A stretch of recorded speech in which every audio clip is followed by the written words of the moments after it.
মই বড়োভূমিৰ ৰাইজলৈ পুনৰ এবাৰ অভিনন্দন জনাইছো আৰু বিপিএফ দলৰ মুৰব্বী হাগ্ৰামা মহিলাৰীক তেখেতৰ বিজয়ৰ বাবে অভিনন্দন জ্ঞাপন কৰিছো। ভাৰতীয় জনতা পাৰ্টিয়ে আকাংক্ষিত ফল লাভ কৰিব নোৱাৰিলে। আমি 5খন আসনত জয়লাভ কৰিলো আৰু 5খন আসনত আমি 150ৰ পৰা 600 ভোটৰ ব্যৱধানত হাৰিবলগীয়া হ'ল।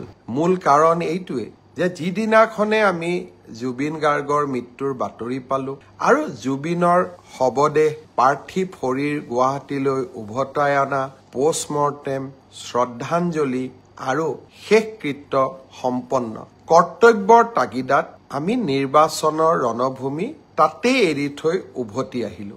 আকাংক্ষিত ফল লাভ কৰিব নোৱাৰিলো, কিন্তু আমি সকলোৱে জানো যে কৰ্তব্যৰ আহ্বানতকৈ জীৱনত আন একোৱে ডাঙৰ হ'ব নোৱাৰে। যদিও আমি কৰ্তব্যৰ আহ্বানৰ বাবে কেইটামান চিট হেৰুৱাবলগীয়া হ'ল, আমাৰ এই সামান্য ত্যাগে জুবিনৰ শেষ যাত্ৰাক অধিক মহিমাময় কৰি তুলিছিলে।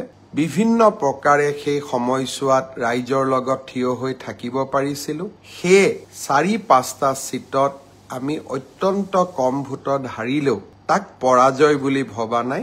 বড়োভূমিৰ ৰাইজলৈ আৰু ভাৰতীয় জনতা পাৰ্টিক ভোট দিয়া প্ৰতিগৰাকী ৰাইজলৈ মই মোৰ অজস্ৰ কৃতজ্ঞতা জ্ঞাপন কৰিছো।